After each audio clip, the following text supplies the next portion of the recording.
제가 스크린을 쉐어를 하도록 하겠습니다.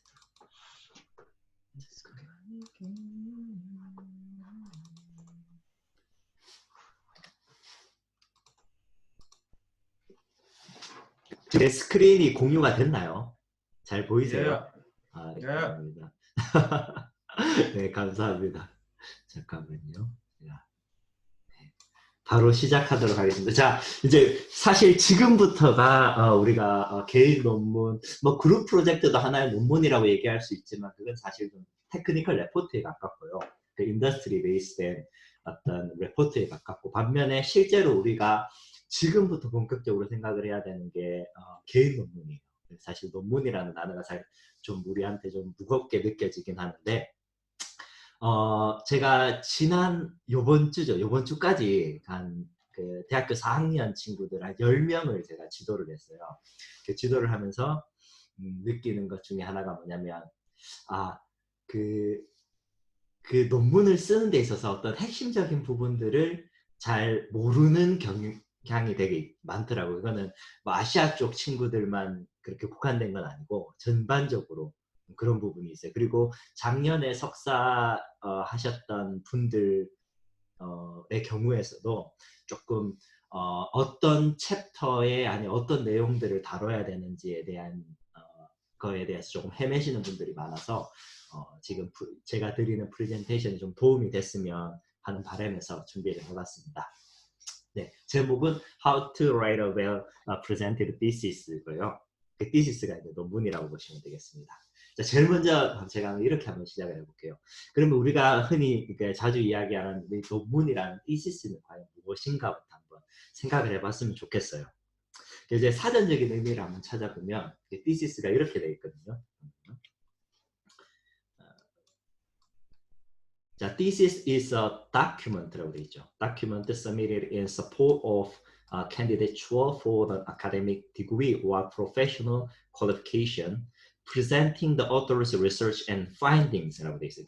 그러니까 핵심적인 이야기를만 놓고 보자면, 이 thesis는 다큐멘터의 문서인데, 이 문서인데 어떤 문서냐면 우리 저자의 리서치와 그 리서치의 결과를 이제 제시하는 문서라는 거죠.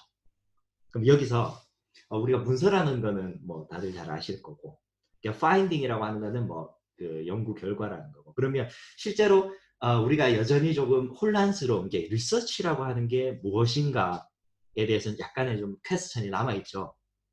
이 리서치라고 하는 게 우리가 서치는 알잖아요. 이렇게 뭐 검색하다, 찾아보자, 뭐 이런 개념이라고 봤을 때, 리서치라고 하면은 뭐 다시 찾아본다는 이야기는 조금 그렇고, 뭔가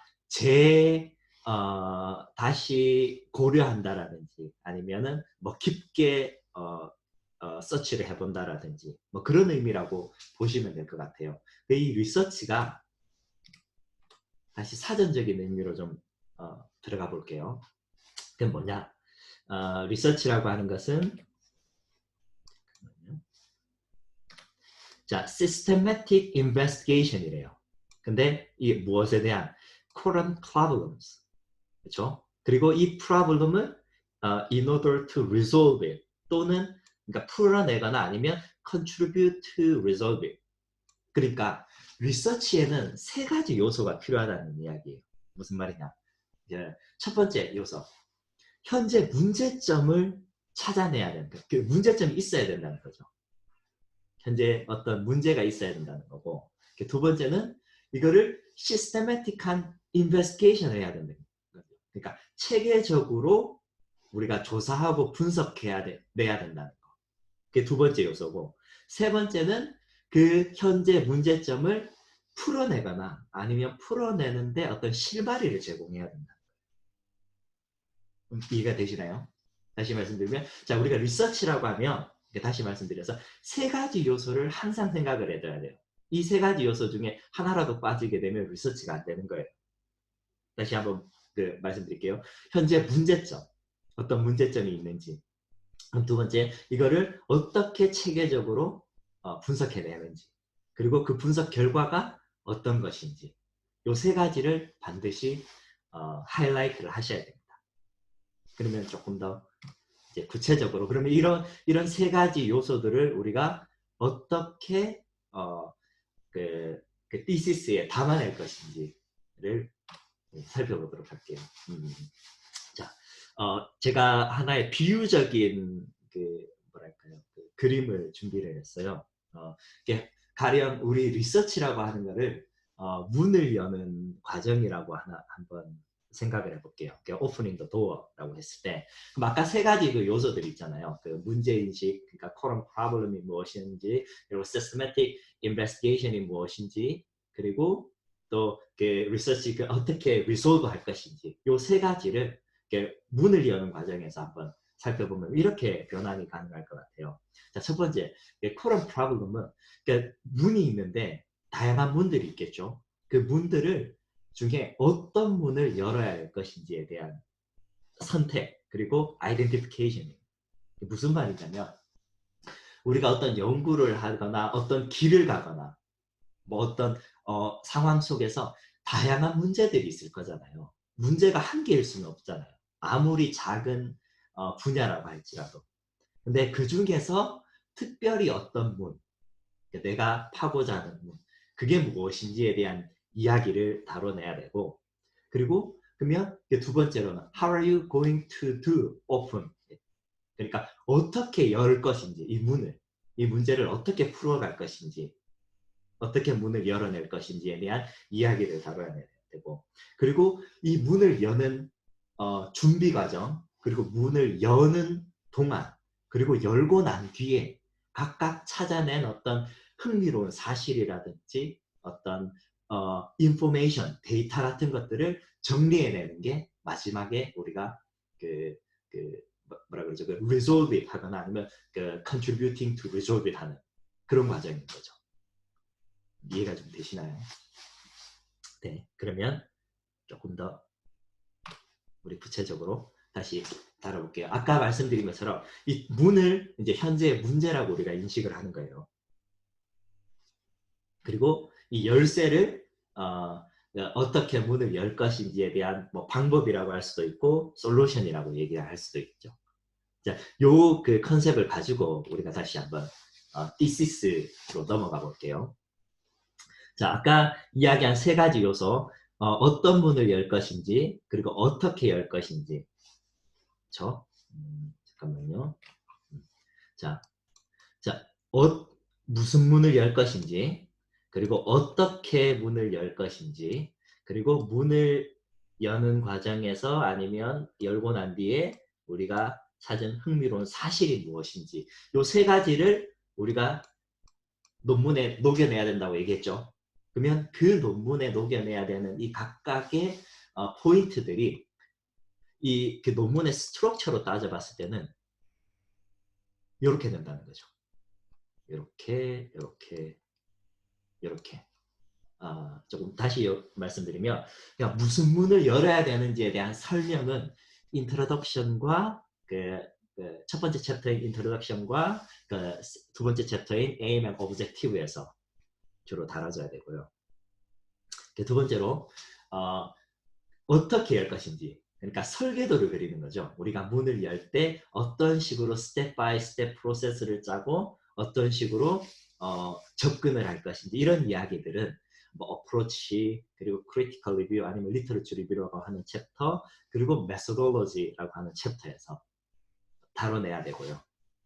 그리고 마지막으로 우리가 What are your findings 하는 것, 그러니까 어떻게 너의 어떤 리서치 아웃풋이 무엇인지, 그리고 그거에 대한 노벨티와 컨트리뷰션은 무엇인지에 대한 이야기들은 케이스 스터디 리졸트, 그리고 디스커션, 그리고 컨클루전에서 다뤄야 됩니다.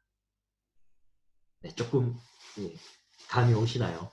너무 조용하셔가지고 저 혼자 얘기를 하고 있어서 따라오시는지 안 오시는지 모르겠어요. 얼굴도 안 보이고. 네, 뭐 다들 혹시나 질문이 있으시면 바로바로 이야기를 해주시면 감사할 것 같아요. 제가 혼자 떠들다 보니까 이해를 하시는지 안 하시는지 잘 모르겠네요. 네, 자 그러면 우리가 각 챕터별로 조금씩 이야기를 한번 해볼게요. 자, introduction. 자, introduction에서 주로 해야 되는 이야기가 뭐냐? 자, 그 introduction의 메인 그 골이 뭐냐면 convince readers that your work is important. 이게 무슨 말이냐면 아까 제일 먼저 말씀드렸던 거 우리 리서치의 3대 요소 중에 현재 프로블럼에 대해서 아이덴티피케이션을 해야 된다고 했죠. 그게 이 챕터 1에서 다뤄져야 되는 이야기라는 거죠. 뭐가 있을까요? 예를 들어서 뭐 제가 하는 연구 중에는 주로 뭐 신재생 에너지나 뭐 리뉴어블 에너지 쪽에 대한 선박 적용에 대한 관심을 많이 갖고 연구를 많이 하고 있거든요. 그러면 그걸 놓고 봤을 때 많은 뭐 대체 연료들이 있는데 그 중에서 뭐 LNG면 LNG라고 쳐요. 그러면 LNG라고 국한에서 봤을 때 그러면 LNG가 왜 연구의 대상이 되어야 되는지 그리고 그 LNG 중에서도 많은 연구 방향이 있을 거잖아요. 뭐 경제성 분석을 할 수도 있고 환경성 분석을 할 수도 있고 세이프티를 볼 수도 있고 뭐 심지어는 뭐 세이프티를 본다고 하더라도 뭐 파이어 앤 익스플로전을 볼 수도 있는 거고 아니면 그냥 우리 뭐죠 크라이오제닉 본 그 뭐죠 그 극조온에서의 어떤 그 인브리틀먼트라든지 뭐 스트럭처에 대한 데미지라든지 이런 걸 볼 수도 있는 거고 아니면 뭐 밀폐된 공간에서의 어떤 뭐랄까 컨제션이라든지 이런 것들을 볼 수도 있고 정말 다양하잖아요. 그러니까 문제점들은 아주 많다는 거죠. 근데 그 중에서 내가 푹 집어서 어떤 부분을 봐야 되는지에 대한 이야기들을 다루면서 그 부분을 보는 게 왜 중요한지에 대한 이야기들을 이 인트로덕션에서 다뤄야 돼요. 그래서 그 그 논문을 읽는 이 독자로 하여금 이 연구가 참 흥미롭고 중요하고 urgent task구나 하는 거를 convince 돼야 돼요. 그러니까 설득이 돼야 된다는 거죠. 이 과정에서. 그러니까 쉽게 한 번 더 말씀드리면 이 연구를 도대체 왜 하는지에 대한 이야기가 여기서 다뤄져야 되고 그 설명이 읽는 사람으로 하여금 설득력을 가지고 있어야 돼요. 그럼 예를 조금 더 설명해 드릴게요.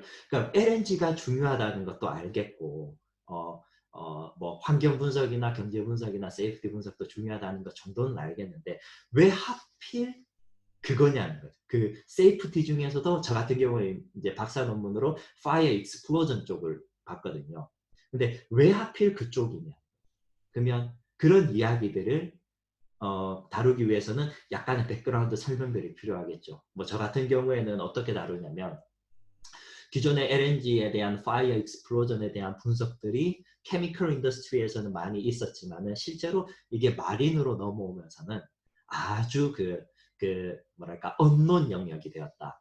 그러니까 실질적인 뭐 리서치나 이런 것들이 아주 제한적으로 되어 있어. 반면에 우리가 LNG가 도입되는 것은 굉장히 스티뮬레이션이 되고 있는 반면에 우리가 세이프티 이쪽 관련의 세이프티에 대한 어떤 이해나 지식이 상당히 부재하다는 것에 대해서 강조를 했죠. 그러면서 내가 이 세이프티 어세스먼트를 직접적으로 해야 된다 하는 게 하나의 논조였죠. 네, 아무튼 그런 식으로 이야기를 하시면 좋을 것 같습니다. 자, 그럼 일단 인트로덕션에서 현재 문제점이 무엇이고 내가 나아가야 할 방향이 무엇인지를 제시를 했어요. 그러면 이제 그 aim and objectives, 그 챕터 2에서 우리가 실제로 뭐 할 것인지를 구체적으로 아주 논리적으로 체계적으로 이야기를 해야 돼요. 그럼 aim이 무엇이냐? aim하고 objective하고를 조금 헷갈리시는 분들이 되게 많으세요. 그러니까 혼동하시는 분들이 되게 많으세요. aim과 objective는 어떻게 다르냐면 우리가 전쟁을 할 때 국가별로 전쟁을 한다고 한번 이야기를 해볼게요. 전쟁을 할 때 우리의 aim은 뭐냐면 그 전쟁을 이기는 게 aim이에요. 근데 이 전쟁을 이기기 위해서는 수많은 전투를 이겨야 되겠죠. 그 전투를 승리하는 게 오브젝티브예요. 그러니까 무슨 말이냐면 우리가 전투가 1번 전투가 있고 2번 전투가 있고 3번 전투가 있고 4번 전투가 있다고 했을 때 이 전투 4개를 다 이기면 자동으로 전쟁에 승리를 하게 되는 거예요.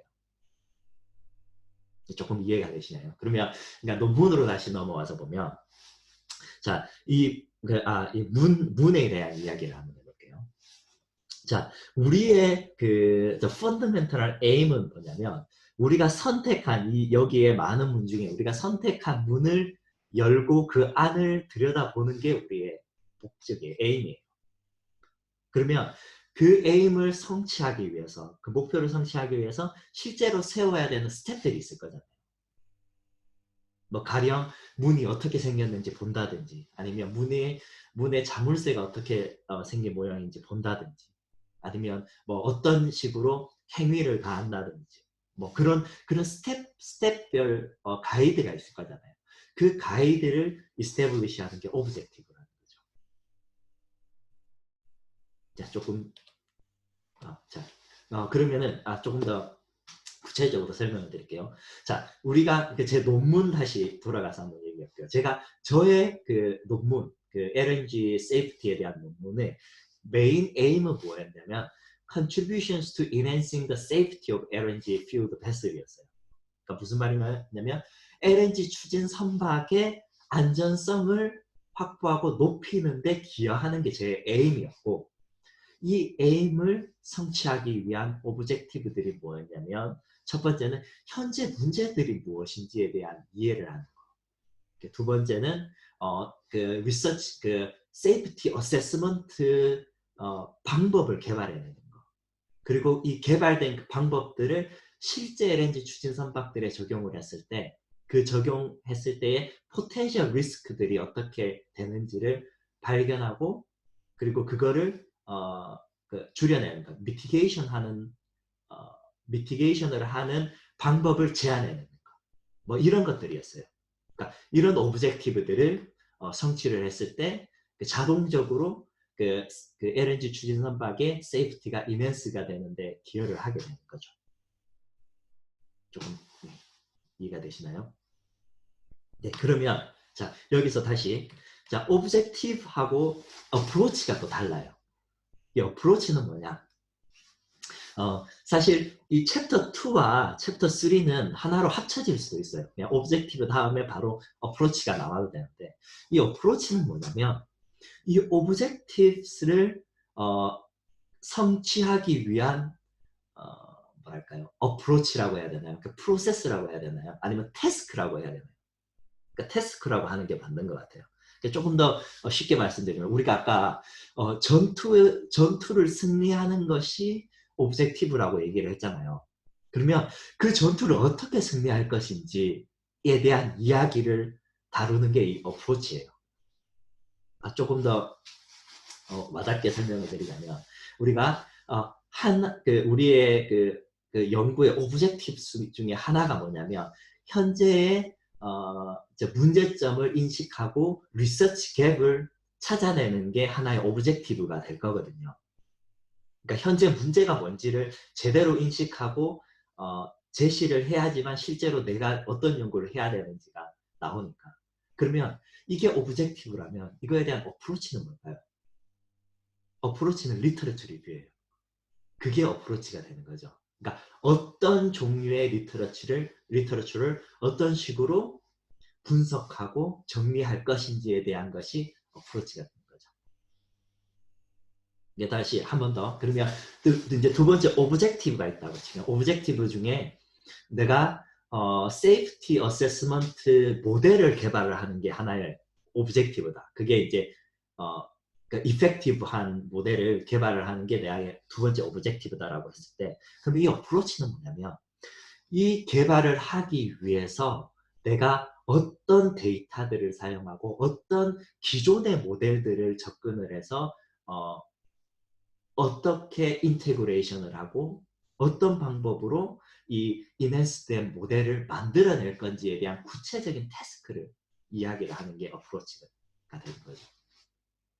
그러니까 다시 조금 더 설명드리면 이 오브젝티브를 성취하기 위한 뭐랄까 길이라고 해야 되나요? 그 가는 길, 요게 오브젝티브라고 했을 때 요걸 성취할 수 있게 하는 이 징검다리 역할을 하는 부연 설명이 어프로치라고 보시면 좋을 것 같습니다. 다음 챕터.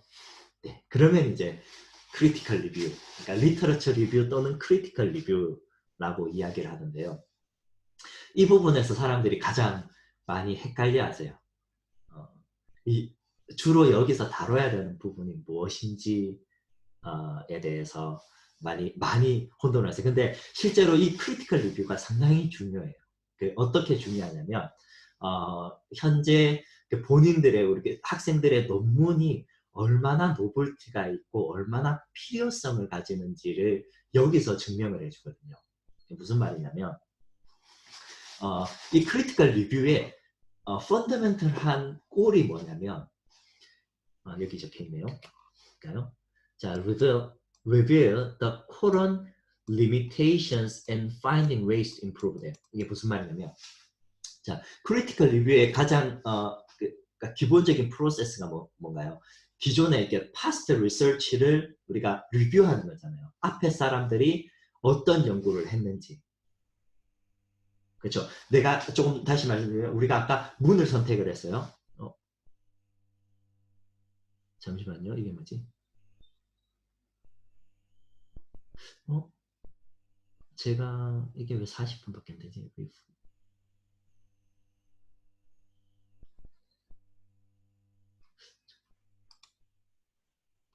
이게 뭘까요? 모르겠습니다. 일단 네, 계속 진행하도록 하겠습니다. 뭐냐면 우리가 문을 선택을 했어요. 그럼 그 문을 선택을 했을 때 실제로 이제 문을 열려고 하는 이제 설계도를 작성을 해야 되겠죠. 근데 그 전에 하나의 작업이 필요해요. 뭐냐? 앞에 혹시 어떤 사람들이 이 문을 열려고 했던 시도가 있었는지. 그럼 그 시도가 있었다면 그 시도를 통해서 그 사람들이 어떤 결과를 냈는지 아니면 그 과정이 어땠는지 이런 것들에 대한 백그라운드 이해가 있어야 되겠죠. 그래야지 내가 거기에서 어떤 임프루브된 방법을 제안하고 설계도를 재작성할 수 있으니까요. 그렇죠. 연구도 마찬가지예요. 아까 제가 세이프티, LNG 세이프티에 대한 이야기를 했을 때 제가 이야기를 하면 LNG 세이프티에 대한 연구가 필요하다는 건 인트로덕션에서 얘기를 했지만 앞에 사람들이 어떤 연구를 했고 어디까지 그 연구가 어디까지 왔는지에 대한 이야기는 전혀 하지 않았잖아요. 아직까지. 근데 그 이야기들을 이 크리티컬 리뷰에서 해야 됩니다. 그러면 다시 제가 제 논문을 이야기를 하자면 그러면 저는 LNG 세이프티 중에 Fire Explosion에 대해서 보려고 하는데 그러면 앞에 사람들은 이 Fire Explosion의 임팩트들을 어떻게 연구를 했고 어떻게 조사했고 그리고 그 리스크를 어떻게 분석을 했고 뭐 그런 것들에 대한 이야기들을 쭉 리뷰를 해요. 리뷰를 하면서 근데 이 리뷰에 대한 이야기들을 다루는 가장 큰 목적은 뭐냐면 거기서 무슨 리서치 갭이 있는지를 찾아내는 거예요. 바꿔 말하면 이 앞에 연구가 뭐가 잘못됐고 어떤 한계가 있는지를 이야기를 해야 되는 거죠. 그러면서 이 한계를 아이덴티피케이션을 하게 되면 어떤 결과를 우리가 도출할 수 있냐면 내가 어느 부분을 임프루브 해야 되는지가 자동적으로 보여지게 돼요. 이해가 가시나요? 그래서 우리가 리터러처 리뷰를 크리티컬 리뷰라고 하는 거예요. 그러니까 쉽게 말하면 앞에 연구를 깐다는 거예요. 크리티사이즈 한다는 거죠. 그러니까 왜냐? 앞에 연구가 완벽했다면 지금의 내 연구는 할 필요가 없는 거잖아요. 근데 어떤 연구도 완벽할 수는 없듯이 한계들을 분명히 다 가지고 있어요.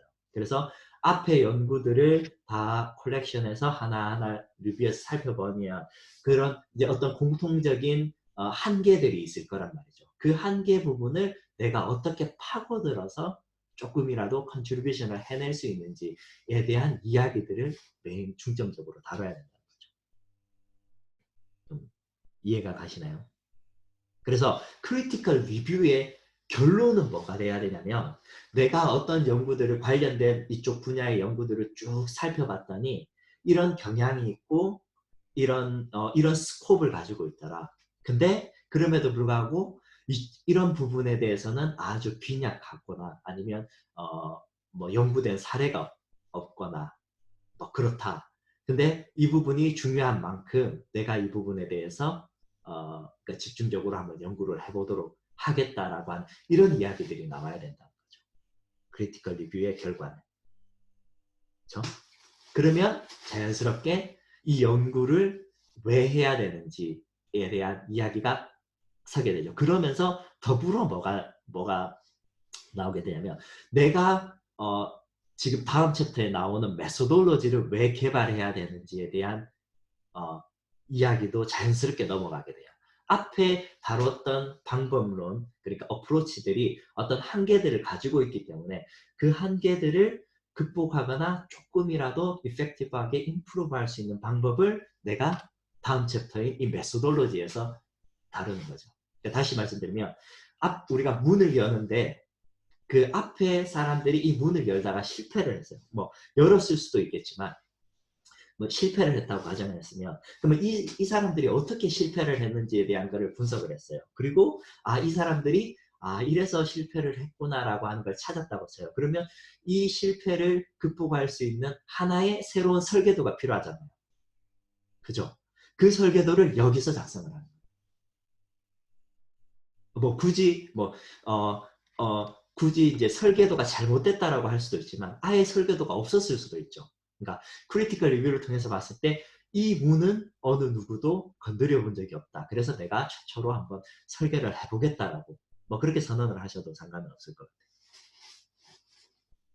자, 그래서 이 메소돌로지에서는 아까 말씀드린 것처럼 내가 어떻게 지금의 문제를 풀어갈 것인지에 대한 스텝 바이 스텝 가이던스를 여기서 구체적으로 다뤄야 돼요. 그러니까 이 스텝 바이 스텝이라고 하는 거는 first 스텝에서 last 스텝까지 아주 시스테매틱하고 로지컬하게 다뤄져야 돼요.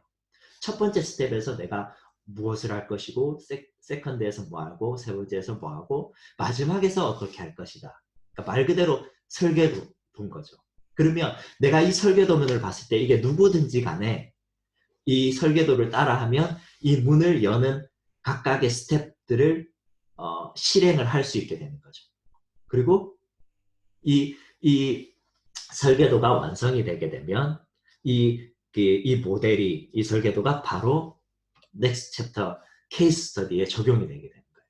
그러니까 다시 말씀드리면 제 논문으로 다시 넘어가게 되면 제 메소돌로지는 뭐냐면 새로운 세이프티 모델을 개발하는 거였어요. 왜냐하면 앞에 리터러처 리뷰에서 찾은 결론이 뭐였냐면 지금 현재 포맷의 그 세이프티 어세스먼트 프레임워크로는 도저히 내가 알고자 하는 파이어 익스플로전에 대한 포텐셜 리스크를 제대로 이벨루에이션을 할 수가 없다는 결론이 나왔어요.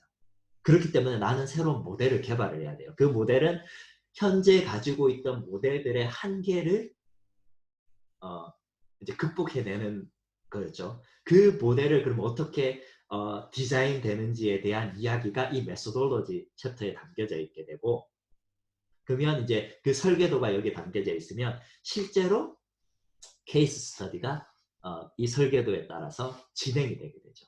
뭐 저 같은 경우에는 이 설계도가 만들어지고 모델이 만들어지고 난 뒤에 실제 그 오퍼레이션 중인 그 LNG 추진 선박에 제 모델을 적용을 해서 그 화재 폭발을 분석을 했어요. 그랬더니 실제로 그 포텐셜 리스크를 계산하게 할 수 있게 됐죠. 그러면서 그 결과가 실제로 이 결과가 severe하다 아니면은 뭐 reasonably acceptable 하다라는 뭐 어떤 결론에 도달하게 되고 이게 severe하다라는 결론이 나타나게 되었을 때 제가 추가적으로 다뤘던 이야기들은 뭐냐면 현재 스탠다드하고 우리 그 클래스 룰 같은 경우에는 이런 그 포텐셜 리스크를 뭐라 그럴까요? 그 프로텍션 할 수 있는 방법이 제한이 되어 있지 않는데 그런 것들에 대해서 어떻게 제한이 되어야 되는지에 대한 그 어떤 그 인사이트까지 제공을 하는 이제 그렇게 이제 스토리가 만들어졌죠. 그러니까 다시 말씀드리면 이 챕터 6에서는 실제로 어널리시스를 한다는 이야기예요. 5번까지는 설계도 만들었고 6번에서 실제로 그 설계도를 가지고 분석을 해요. 그러니까 문으로 따지면 실제로 문을 따본다는 거죠. 그리고 문이 따졌는지 안 따졌는지 이제 그거에 대한 이야기들을 나누고, 그리고 실제로 문이 열렸을 때 그 안에 무엇이 있는지에 대한 이야기까지 다 여기서 다루는 거예요. 네. 그러면 다음 챕터, 거의 마지막 챕터, 컨클루전 바로 앞인데요. 이 디스커션을 이란 챕터가 또 있어요. 이게 뭐냐면 우리가 어느 분석을 했던 결과는 이 챕터 6에서 다 다뤄야 돼요. 내가 내가 만든 모델을 가지고 케이스 스터디를 했더니 이런 결과들이 있었다라고 하는 이야기들은 다 여기서 끝이 나야 되는데, 그럼 디스커션에서는 그럼 뭘 다뤄야 되느냐? 실제로 내가 한 이 연구가 얼마나 임팩트가 있는지, 얼마나 노벨티가 있는지, 얼마나 중요한지에 대한 이야기들을 여기서 다뤄야 돼요. 뭐 가령 예를 들면 제가 제 연구에 대한 이야기를 다시 해보자면, 제가 그 분석을 통해서 찾은 결과는 뭐냐면 포텐셜 리스크의 레벨이 뭐 어떻게 되더라, 뭐 많더라 적더라 크더라 작더라, 여기잖아요. 이거잖아요. 이거는 챕터 6에서 다 끝이 나요. 근데 디스커션 챕터에서는 내가 주로 다루는 이야기가 뭐냐면, 내가 한 이 연구, 그러니까 이 포텐셜 리스크가 크다 작다라고 하는 이게 과연 마린 인더스트리에서 어떤 의미를 가지느냐에 대한 이야기를 다루는 거예요.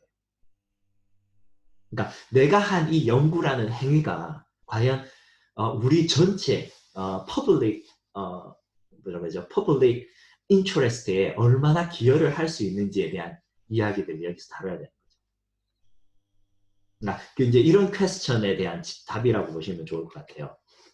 뭐냐면, 자, what did I learn from the reading this paper? 그러니까 약간 독자의 관점에서 조금 시니컬하게 뭐 접근을 했을 때, 만약에 내가 연구를 했는데 이 포텐셜 리스크가 뭐 이렇더라 많더라 적더라, 이게 나의 리서치 아웃풋이다. 그러면 독자는 이렇게 생각을 해요. 그래서 what? 그래서 뭐 어떻다는 이야기인데, 그러니까 그게 나랑 무슨 상관인데 라는 이야기인 거죠. 그러니까 너 연구에는 뭐 그런갑다. 근데 나랑 그게 무슨 직접적인 관련이 있느냐 하는 질문이 있다는 거죠. 그거에 대한 답변을 해야 돼요. 이게 나만의 이야기가 아니라 우리 모두의 이야기라는 것에 대한 디스커션이 여기서 해야 되고, 그러려면 그러니까 이 내가 했던 연구 분석의 결과 아니면 그 과정을 왜 중요한지, 왜 그것을 아는 것이 왜 중요한지에 대한 이야기도 해야 되고요. 그리고 또 내 연구의 결과라든지 어떤 디렉션이라든지 모든 관점들이 실제로 우리가 속해 있는 이 머린 인더스트리에 얼마나 임팩트를 가질 수 있는, 그러니까 포텐셜 임팩트죠. 임팩트를 가질 수 있는지에 대한 이야기들도 함께 풀어나가요. 그러면 이 논문의 임팩트가 자연스럽게 설명이 돼요. 그렇죠? 네. 그리고 이제 플러스 또 뭘 다뤄야 되냐. 현재 내가 했던 연구의 그 한계들. 이 한계를 이야기하는 건 뭐냐면, 이 연구가 퍼펙트 할 리는 없잖아요. 그렇기 때문에 우리가 마지막 과정으로 해야 되는 게 셀프 크리티사이징이에요. 그러니까 내가 한 연구를 내가 객관적으로 한번 분석을 해서 내 연구에 어떤 한계들이 있는지를 쭉 설명을 해놔요. 그러면 이게 어떤 데 도움이 되냐면, 나의 연구를 통해서 넥스트 스텝으로 이어가려고 하는 퓨처 리서처들에게 좋은 길잡이 역할을 해줘요.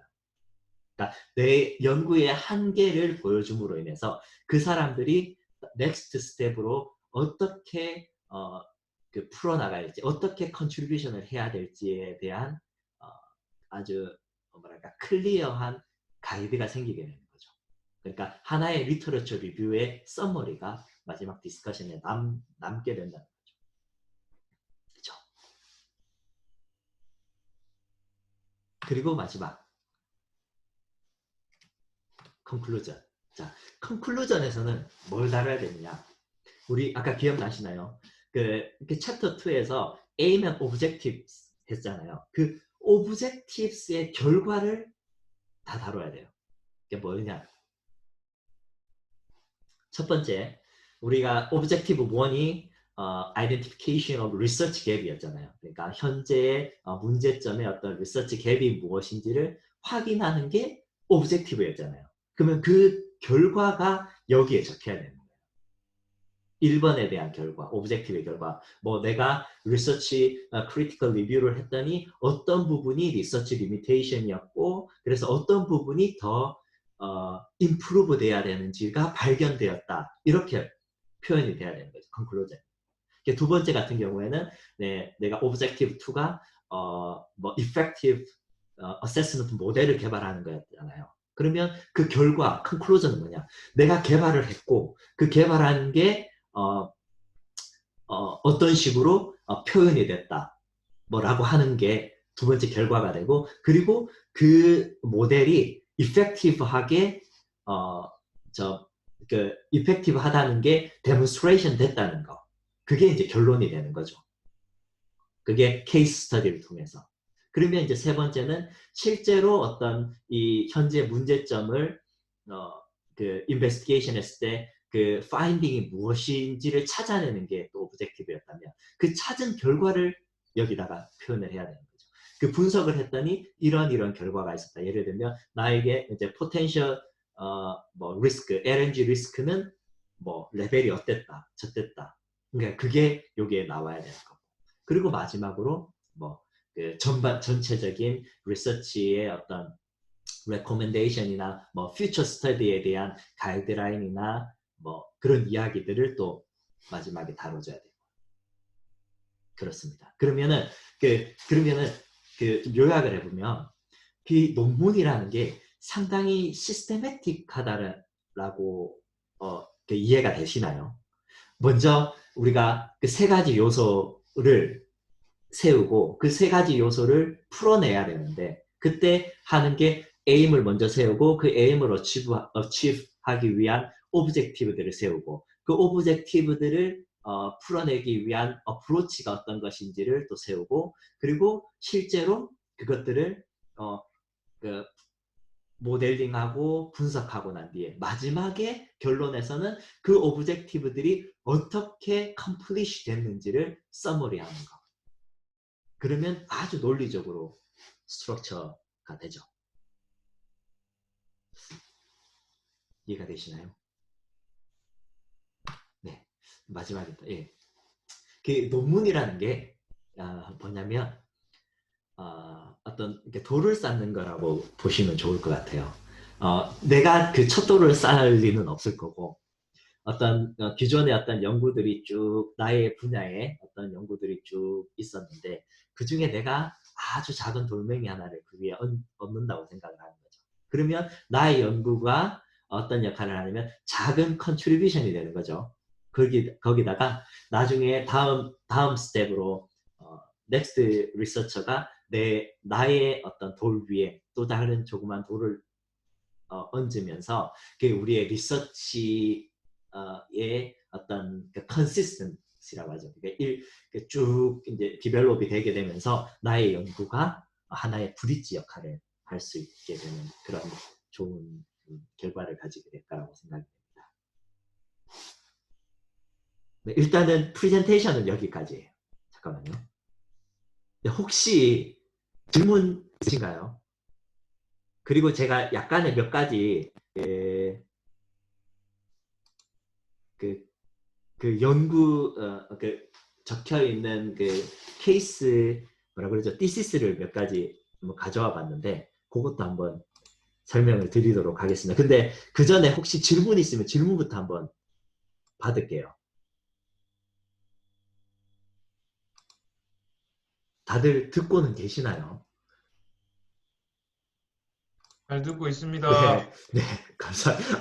너무 조용하셔서 혹시 교수님 설명 네, 너무 고맙고 네, 잘 들었습니다. 네네, 좀 다른 질문이긴 한데 저희가 네네, 어쨌든 뭐 그 평가를 받게 되잖아요. 이 네네네, 논문에 대해서도. 네네, 뭐 저희가 코리안이다 보니까 여러 가지 네, 표현력이 많이 부족하고 그럴 수도 있을 것 같은데 네네.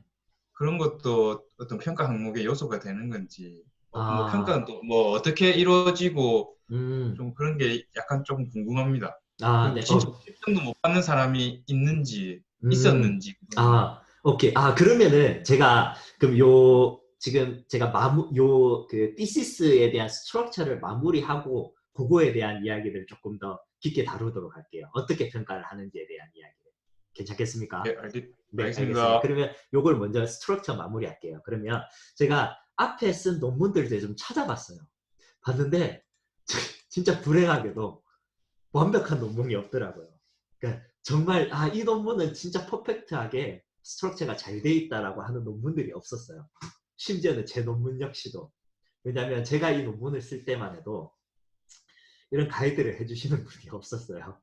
그래서 제가 논문을 쓰다 보니까 이게 이런 거구나 하는 거를 이제 뭐 나름 스스로 깨우치면서 이렇게 정립화가 됐는데 실제로 제가 박사 논문을 쓰면서까지도 이거에 대한 어떤 뭐랄까요 그 전체적인 맥락에서는 이해를 못했던 것 같아요. 그러다 보니까 제 논문도 그렇고 다른 분들의 논문들도 그렇고 어떤 특정 부분에 대해서는 굉장히 잘 쓰여져 있는 부분이 있긴 한데 그렇지만 전체적으로 이 논문은 진짜 좋은 레퍼런스가 되겠다 하는 게 없더라고요. 그래서 제가 몇 가지 논문들을 가지고 왔어요. 잘 쓰여진 부분들이 있는 것들을 제가 하나씩 보여드릴게요.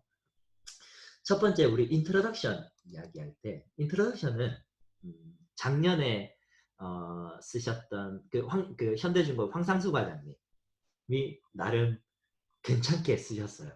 그러니까 이 괜찮다는 이야기를 오해를 하시면 안 되는 게 내용이 괜찮다라기보다는 스트럭처가 괜찮다는 거예요. 그러니까 그 플로우가 괜찮다는 거죠. 이야기를 풀어가는 그 뭐라 그래야 되나? 그 체계성이 괜찮다는 거지. 실제로 아주 그 내용을 아주 논리정연하게 잘 썼다는 이야기는 아니에요. 그러니까 좀 오해는 없으시길 바래요. 자, 인트로덕션 제가 한번 설명드릴게요. 보시면 황상수 과정이 어떤 연구를 했냐면 LNG 추진 선박 LNG를 그 마린 연료로 사용을 하는데 환경 분석을 했어요. 근데 그게 그 라이프 사이클 어세스먼트라고 해서 단순히 선박에서 사용되는 연료에서 나오는 이미션을 계산을 하는 게 아니라 LNG라고 하는 연료가 프로덕션 단계에서 생산되는 이미션부터 마지막에 그 엔진에서 버닝되는 전체적인 그러니까 홀리스틱한 관점에서 그 이미션을 분석하는 그런 내용이거든요. 그거에 대한 이제 백그라운드를 여기서 이렇게 그 서술을 해요. 뭐 LNG 뭐 대체 에너지가 마린 쪽에 적용돼야 되는 뭐 필요성 하는 그런 백그라운드부터 시작을 하고 그러면서 이미션 레귤레이션들이 나오죠. 그렇기 때문에 어떤 이야기를 하냐면 LNG가 가장 옵티멀한 옵션이다. 뭐 이제 그런 이야기를 해요. 여기까지. 그리고 난 뒤에 그러면 이제 LNG가 가장 옵티멀한데 그러니까 여기서 하는 연구는 뭐였냐면 LNG의 라이프 사이클 어세스먼트였잖아요. 그러면 왜 라이프 사이클 어세스먼트를 해야 되는지에 대한 이야기도 여기서 다뤄져야 되죠. 그게 그 황성수 과장의 그 세컨 챕터 1.2의 모티베이션에 나와 있어요. 그러니까 LNG가 어떤 장점들을 가지고 있고 그리고 특히 한국에서는 그러니까 이 분석한 대상 선박이 한국 선박이었거든요. 한국은 실제로 LNG를 가장 많이 소모하는 국가이고 그리고 쭉쭉쭉쭉 LNG가 뭐 GHG나 이런 것들을 많이 줄인다라고 알려져 있는 반면에 실질적으로 홀리스틱한 관점 그러니까 그 아까 말씀드린 프로덕션 뭐 트랜스포테이션 그리고 그 엔드 유저까지 실질적으로 LNG가 기존의 그 화석 연료, 기존의 디젤 연료보다 더 친환경적인지 안 친환경적인지에 대한 시스테마틱한 분석은 이 아주 제한적이었다라는 그런 이야기들을 다뤄요. 그러면 문제 제기가 된 거잖아요. 그죠? 그러면 LNG에 대한 환경 분석을 해야 되는 어떤 하나의 스토리가 만들어졌죠. 물론 이제 그 스토리에 대한 구체적인 어떤 그 로직은 좀 부족하긴 하지만 어쨌든 스토리 라인은 만들어졌어요. 근데 안타깝게 에임 앤 오브젝티브는 여기서 잘 쓰여진 게 아니라서 제가 에임 앤 오브젝티브를 잘 쓴 논문을 하나 소개시켜 드릴게요.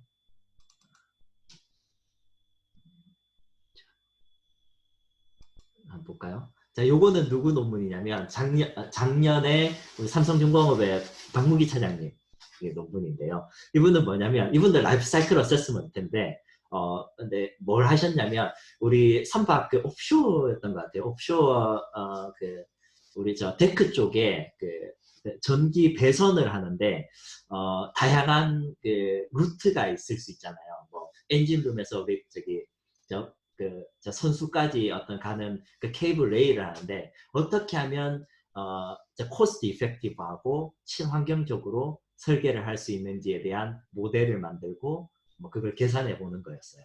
그러면 여기 리서치 에임은 뭐였냐면 한번 보세요. 자, 앞에 거는 무시하시고 The overall aim of this study is to contribute to enhancing the decision-making detail field of cable arrangement from economic environmental point of view. 뭐 이렇게 된 거예요. 그러니까 무슨 말이냐면 케이블, 그러니까 실제 우리가 그 조선소나 이런 데서 케이블 어레인지먼트를 하는데 하나에 좀 기여를 하겠다. 그러니까 조금 더 옵티멀한 디시전 메이킹을 하는데 기여를 하겠다는 게 에임이고 그 에임을 achieve하기 위해서 following objectives to be accomplished 돼야 되는 거죠. 그러니까 아까 말씀드렸듯이 이 에임을 그 성취하기 위한 오브젝티브가 이렇게 나열이 되는 거예요. 뭐냐면 자, 첫 번째 오브젝티브는 understanding the current problem and limitation. 그쵸? 현재 우리 조선소에서 하고 있는 케이블 어레인지먼트의 프랙티스가 무엇인지, 그거에 대한 문제가 무엇인지, 한계가 무엇인지를 첫 번째 분석을 해야죠. 그죠? 그게 오브젝티브인 거죠. 그러면 이거에 대한 어프로치는 뭘까요? 어프로치는 이게 리터러처 리뷰가 되는 거잖아요. 근데 리터러처 리뷰를 어떻게 할 건지, 뭐 조선소의 데이터를 접근을 한다든지, 뭐 어떻게 한다든지, 뭐 그런 이야기들. 여기에서 따로 어프로치라고 하는 챕터는 없긴 하지만 이 어프로치, 이 첫 번째 오브젝티브와 직결적으로 연결이 되는 게 바로 이 크리티컬 리뷰라고 하는 챕터가 되는 거죠. 그리고 두 번째 오브젝티브가 establishing approach, 그러니까 모델을 개발하는 거예요. 내가 이걸 분석을 하려면, 그러니까 옵티멀한 케이블 어레인지먼트를 만들어내려고 하는데 그러려면 새로운 뭔가 어프로치가 있어야 된다는 거죠. 그러니까 현재 만약에 어프로치는 무엇이 문제였는지, 그러니까 조선소의 케이블 어레인지먼트를 결정하는 방식이 하나의 기존의 어프로치였다면 이 문제를 크리티컬 리뷰에서 제안하면서 새로운 어프로치가 필요하다라고 하는 그 필요성이 제기가 되고, 그러면 필요하기 때문에 두 번째 오브젝티브에서 내가 개발을 한다는 거죠. 내가 이렇게 어프로치로 분석을 하겠다는 거죠. 그게 어디랑 매치가 되겠어요? 이 챕터 그 다음 크리티컬 리뷰 다음 챕터인 메소돌로지랑 바로 연결이 되는 거죠. 그러니까 설계도를 그리는 거, 나만의 설계도를 그리는 거, 그렇죠?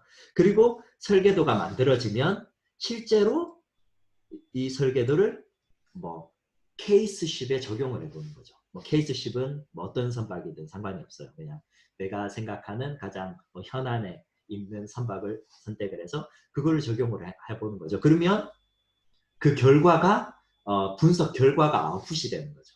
그렇죠. 뭐 예를 들면 케이블 어레인지먼트라고 했을 때 뭐 다양한 옵션들이 있었는데 그 내가 개발한 어프로치로 봤더니 첫 번째 옵션의 비즈니스 케이스의 경우에는 뭐 코스트가 어떻게 되고 이미션이 어떻게 되더라. 뭐 두 번째는 어떻게 되고 세 번째는 어떻게 되고. 그러니까 찾아보니까 뭐 세 번째가 뭐 가장 좋더라.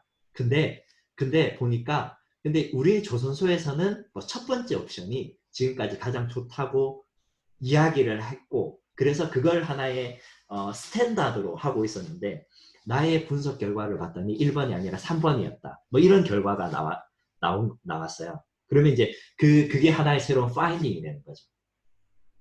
그렇죠? 이해가 되시죠? 그리고 그 이야기들을 케이스 스터디하고 그 리조트라고 하는 챕터에서 다 다루게 되고, 그 다음에 마지막에 여기에 없는데 오브젝티브 하나가 있어야 되는 게 뭐냐면 그 recommendation이 필요해요. 그러니까 recommendation, presenting a recommendation for future study라고 하는 게 필요해요. 그 하나의 오브젝티브로. 그러면 그게 뭐냐면 디스커션 부분이거든요. 그러면 내가 케이블 어레인지먼트를 이렇게 해가지고 이런 결과가 나왔는데 실제로 그게 우리 머린 인더스트리, 쉽빌딩 인더스트리에 어떤 임팩트를 가질 수 있겠느냐 하는 이야기들을 녹여내야 돼요. 단순히 이 하나의 케이스의 결과로만 남아야 되는 게 아니라 이런 기법 아니면 이런 접근법으로 케이블 어렌지를 하게 되면 우리가 경제적인 어떤 효과 그리고 아니면 환경적인 그 프로텍션 효과가 범지구적으로 어느 정도 될 것인지 뭐 이런 조금 뭐 익스텐시브한 이야기까지 이제 풀어나갈 수가 있는 거죠. 뭐 공장에 대한 어떤 프로세스 뭐 기간이 짧아질 수도 있는 거고 뭐 이런 이야기들. 그리고 마지막으로 아까 말씀드렸다든지 현재 논문의 또 한계들 있잖아요. 이제 그런 것들. 내가 이런 분석을 했지만 많은 어썸션들도 있었을 수도 있고 어떤 스텝들이 어떤 계산이나 분석들 중에 되게 심플리파이 된 것들도 있을 수 있고 아니면 아예 이그노어 된 것들도 있을 수 있잖아요. 이제 그런 것들을 하나하나 이제 되짚어가면서 나는 내 연구에서는 이런 것들이 고려가 되지 않았는데 뭐 추후의 연구에는 이런 것들을 고려해야 된다. 아니면 내 연구의 스코프는 여기까지였는데 다음 스텝은 이런 것들을 해볼 필요가 있다. 이런 이야기들이 디스커션에 담기는 거죠. 그러면 다시 말씀드리면 우리가 Objective 5라고 하는 Recommendation for Future Study라고 하는 게 디스커션하고 맺어지죠. 이해가 되시나요? 다시 말씀드리면 그 Objective 1, 2, 3, 4, 5 이게 다음에 오는 Critical Review, Methodology, Case Study, Discussion 얘네들하고 1대1 매치가 되는 거예요. 그리고 나면 마지막 컨클루전. 컨클루전을 잘 쓰셨나? 네, 컨클루전. 그러니까 컨클루전 이런 식으로 가는 거죠. 첫 번째 컨클루전은 뭐냐? 우리 오브젝티브 첫 번째에 대한 컨클루전이에요. 내가 리터러처 리뷰를 했더니 뭐 기존의 프랙티스가 어떻더라, 뭐 좋더라, 나쁘더라, 뭐 그런 이야기들. 그리고 한계가 무엇이더라. 그리고 두 번째는 내가 개발한 어떤 모델들이 이펙티브 하더라. 그리고 뭐 실제로 내가 필요한 어떤 문제를 해결하는데 잘 적용이 되더라 하는 이야기들을 줬고 그리고 세 번째는 케이스 스터디였잖아요. 케이스 스터디를 했더니 뭐 어떤 부분에서 돈이 어떻게 계산이 되고 환경이 어떻게 계산되고 합쳤더니 어떻더라. 그래서 뭐 어떤 옵션이 가장 좋았더라. 뭐 그런 이야기들을 다루고 그리고 네 번째 또는 다섯 번째에서는 그러면 이 결과가 다루고 이야기하는 그러니까 포텐셜하게 가지고 있는 임팩트가 무엇이고 그리고 퓨처 레코멘데이션이 무엇인지에 대해서 이제 마무리를 해내는 거죠. 그렇습니다. 예, 그러면 잠깐만요. 예, 그러면 이제 요렇게 요 논문에서는 제가 생각했을 때 aim and objectives하고 conclusion이 나름 잘 적혔어요. 물론 이제 완벽한 건 아니지만 그 스트럭처만 얘기를 드리는 거예요. 스트럭처가 괜찮게 됐고 그럼 리터러처 리뷰가 잘 된 걸 제가 한번 보여드릴게요. 마지막으로 리터러처 리뷰는 이 분과는 박사 논문이에요. 석사 논문에서는 제가 리터러처 리뷰가 잘 된 거를 못 찾아봤고 박사 논문에서 한번 볼까요? 이게 리터러처 리뷰를 서머리하는 하나의 테이블인데 뭐냐면 이 사람이 하는 건 뭐냐면 세이프티 어세스먼트 모델을 개발하는 거예요. 근데 개발을 해야 되는데 그 개발의 필요성에 대해서 피력을 해야 되잖아요. 그러려면 뭘 해야 되냐면 기존의 세이프티 어세스먼트 메소드가 뭐가 문제가 있는지를 찾아내야 되잖아요. 그렇죠? 근데 그거를 이게 위에 보이는 요 부분들 있잖아요.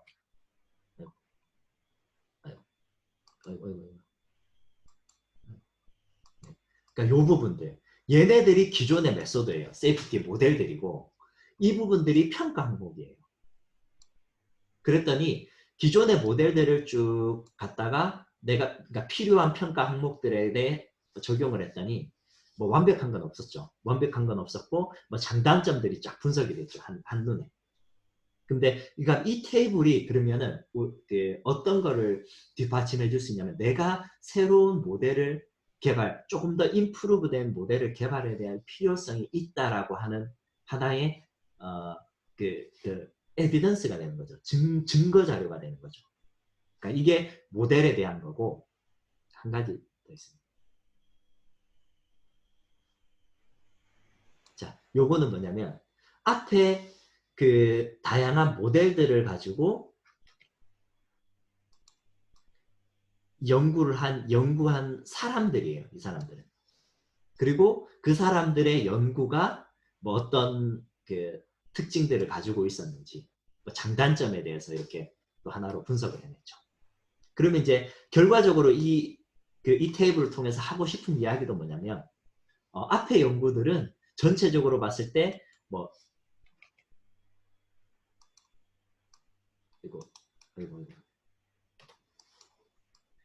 이런 부분에 뭐 약점이 있었다는 거죠. 그러면 뭘까요? 그럼 내가 하는 그 세이프티 모델은 이런 부분들을 좀 보완할 수 있는 그 뭐 보완해야 되는 필요성이 제기가 되고 보완해야 할 수 있는 있게 되는 하나의 그 뭐랄까요? 그 서포팅 역할을 하는 거죠. 그죠? 그러면 이 테이블을 보여주고 난 뒤에 내가 메소돌로지로 넘어왔어요. 그리고 내 연구는 이런 부분을 커버하기 위해 포커스가 되어 있다. 그러면 논리적으로 설명이 굉장히 잘 되죠. 그렇습니다. 네. 네, 이거는 박사 논문이라서 좀 익스텐시브 하긴 한데, 근데 어찌됐건 리터러처 리뷰의 그 가장 포커스는 뭐냐면 앞에 연구에 어떤 한계들이 있었는지, 그리고 그거를 어떻게 내가 조금 더 디벨롭하고 임프루브 할 수 있는 방향을 제시할 것인지, 그거에 대한 이야기들을 나누는 것입니다. 그러면은 뭐 나머지 뭐 케이스 스터디나 리조트 이런 것들은 연구의 성격마다 다르기 때문에 제가 따로 가이드를 드릴 필요는 없을 것 같고요. 근데 이제 스트럭처적인 측면에서는 뭐 이렇게 짜시면은 나름 괜찮은 그 포맷이 될 거라고 생각이 됩니다. 네, 혹시 네, 그럼 일단 제 설명은 네, 제가 딱 1시간을 채웠네요.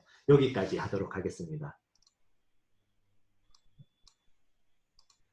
네, 이제 진짜 질문 받도록 하겠습니다.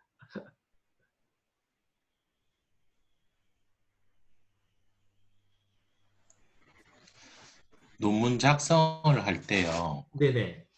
그 각 부분들의 섹터분의 그 분량을 어느 정도를 생각을 해야 되는지 리터러처 리뷰 같은 부분이 좀 많을 것 같고 네네네. 예를 들어 메솔로디나 뭐 이런 것들은 간략하게 설명만 하면 될 것 같고 근데 이제 그렇게 가다 보면 리절트나 이쪽 부분도 상당히 양이 적을 것 같은데 어느 부분에 좀 양을 많이 비중을 둬야 된다 이런 게 좀 있을까요? 네, 있습니다. 이게 우리가 제한이 만자잖아요, 그죠? 예. 그렇죠. 일단 인트로덕션 그리고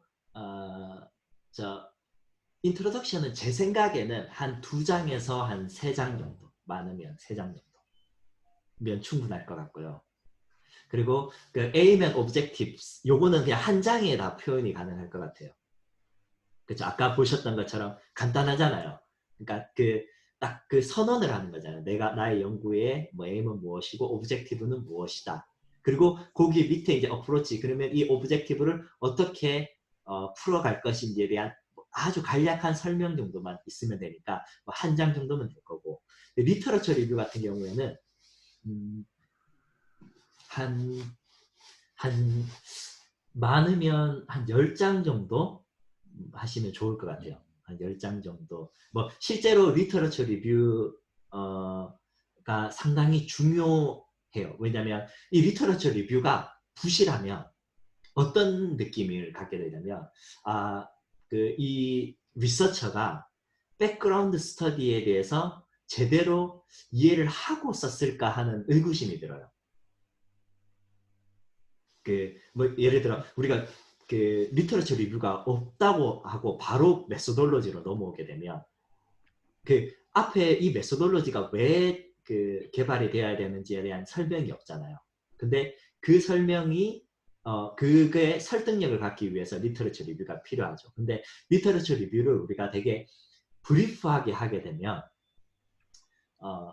실제적으로 많은 연구들이 있었음에도 불구하고 한쪽 부분만 커버가 된 느낌이 되는 거죠. 그러면은 전체적으로 이해를 하고 이 논문을 썼다기보다는 뭐 어떠한 편협하게 시각으로 썼을 가능성이 있다라고 하는 그런 생각이 들거든요. 그래서 논문 자체의 리터러처 리뷰의 페이지 수는 컨트롤을 하더라도 그 레퍼런스를 하는 그 논문의 양은 가능하면 많을수록 좋아요, 사실.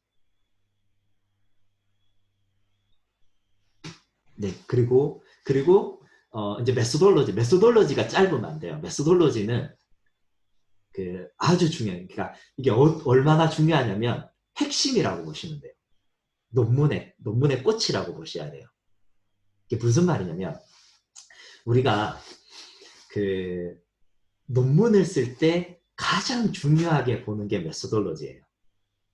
왜 그러냐면 제가 앞에 한번 설명을 드렸었나요? 그 유럽에서 그 뭐 석사든 박사든 학위를 받는 것과 한국에서 학위를 받는 거하고는 이게 달라요.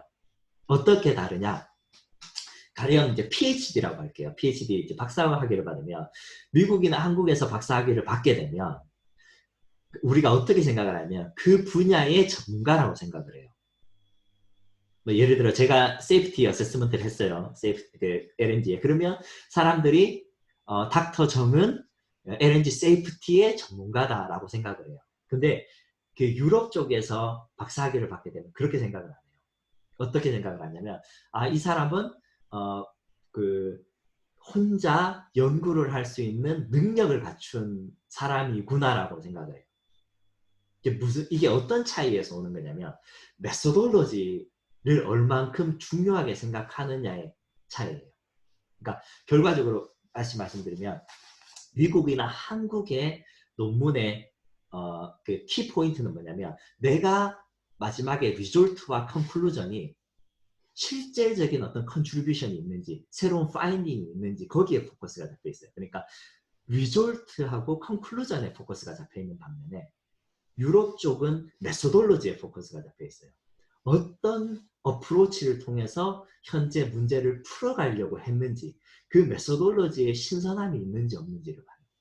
그러니까 이 메소돌로지에 대해서 포커스를 잡다 보니까 어떻게 되냐면 어떤 문제가 눈앞에 있더라도 그 방법을 변형해서 문제를 풀어낼 수 있는 어떤 방향을 제시할 수 있는 사람이 되는 거죠. 그러면 그 결과가 조금 미흡하다고 할지라도 그 방법에서 어떤 신선함이 있으면 노벨티를 받게 되는 거예요. 그래서 한국이나 미국에서 학위를 받는 분들은 계속 그 분야에 이제 종사를 하시는 반면에 유럽 쪽에서 학위를 받으시는 분들은 다양한 분야의 연구들을 하게 돼요. 왜냐하면 아까 말씀드린 것처럼 방법론을 찾아내고 개발하는데 포커스를 잡혀있기 때문에 그 방법론은 어떤 문제든지 뭐 해결해낼 수 있는 어떤 뭐랄까요 그 역량을 갖추게 된다고 해야 될까요? 예, 그렇기 때문에 다시 말씀드리면 메소돌로지가 아주 중요해요.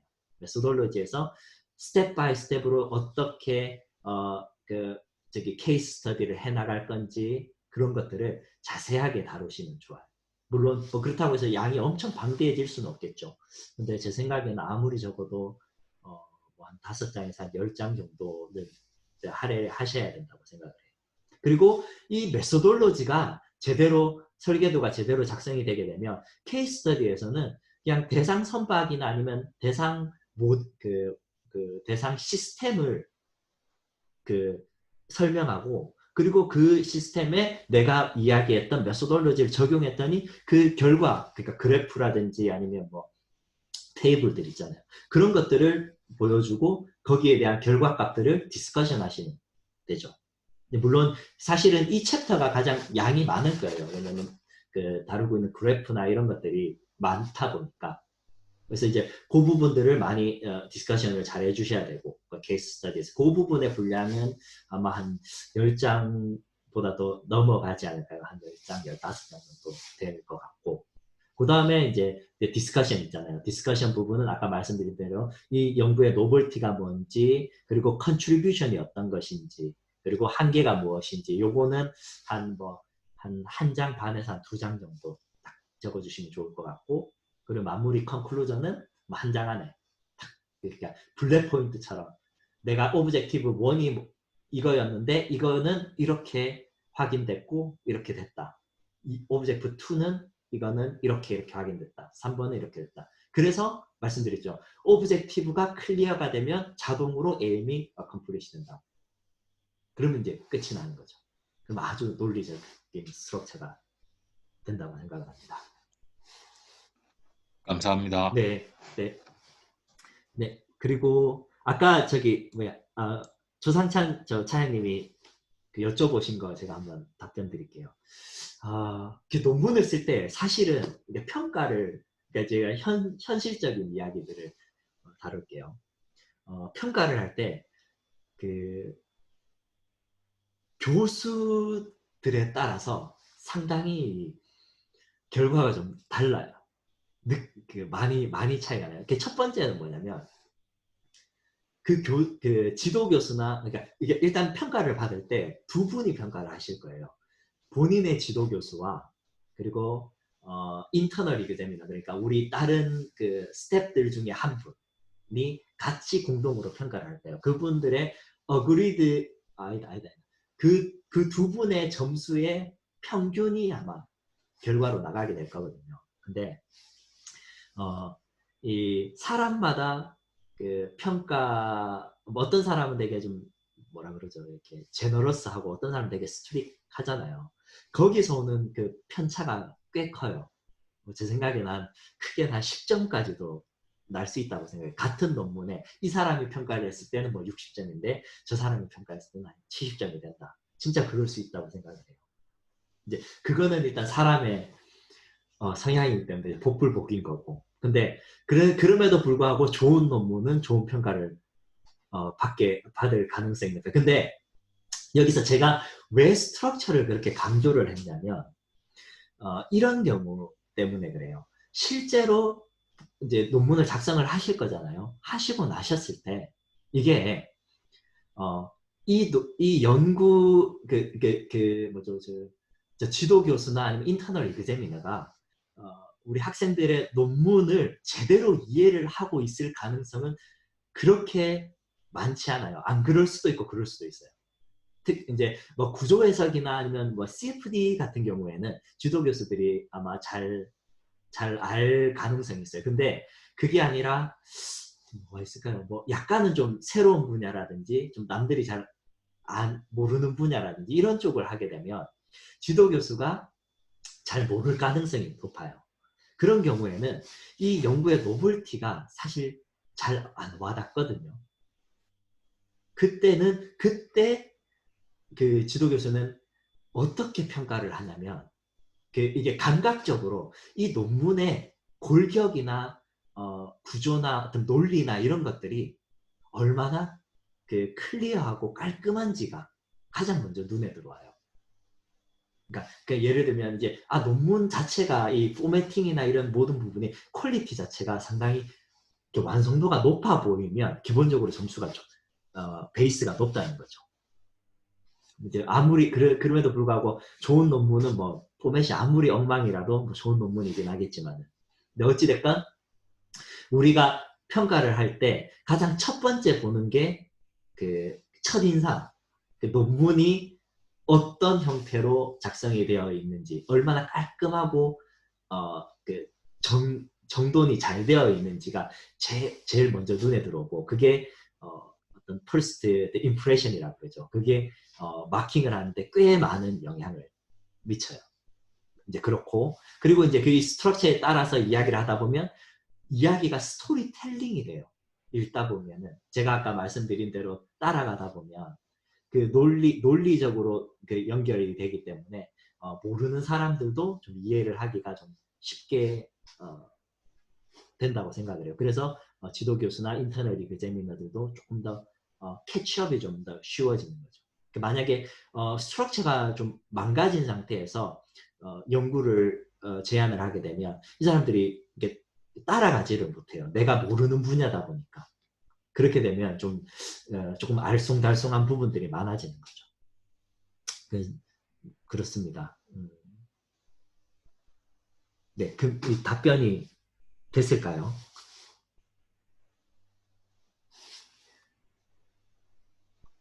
스님도 교수님 잘 네. 쓰겠습니다. 가르치신 분 바탕으로 해서 잘 쓰겠습니다. 네, 그리고 테이블하고 그 그림들 있잖아요. 가능한 한 다 깔끔한 거 쓰세요. 만약에 뭐 테이블이나 그림을 갖다 쓰신다고 하면 가능하면 자기가 다시 그려서 그 프레젠테이션 하시는 게 좋고요. 그 뭐 화면이 흐리거나 이런 것들은 가능한 한 안 쓰시는 게 좋고, 그리고 포맷 하는 것도 뭐 정렬이라든지 워드 뭐 그라마틱 에러라든지 이런 것들도 최대한 잡아내시는 게 좋고, 레퍼런스도 제가 가르쳐 드렸던 엔드노트 있잖아요. 그런 것들로 아주 깔끔하게 쓰시면 네, 좋을 것 같습니다. 네, 그러면 네, 어느 정도 네, 점수를 받을 수 있지 않을까.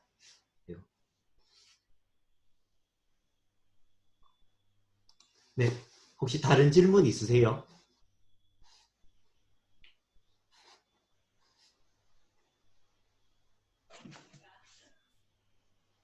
없습니다. 네, 없습니까? 네, 그러면은 오늘 여기까지 하도록 하겠습니다. 혹시 뭐 논문 쓰시거나 하시는데 질문 있으시면 뭐 개인적으로 연락 주시면 제가 도움 드리도록 하겠습니다. 네, 감사합니다. 다들 네, 코로나 때문에 고생 많으세요. 힘내시고 네, 잘 마무리하시길 바랍니다. 감사합니다. 네, 감사합니다. 이제 네, 마치겠습니다. 수고하셨어요. 네.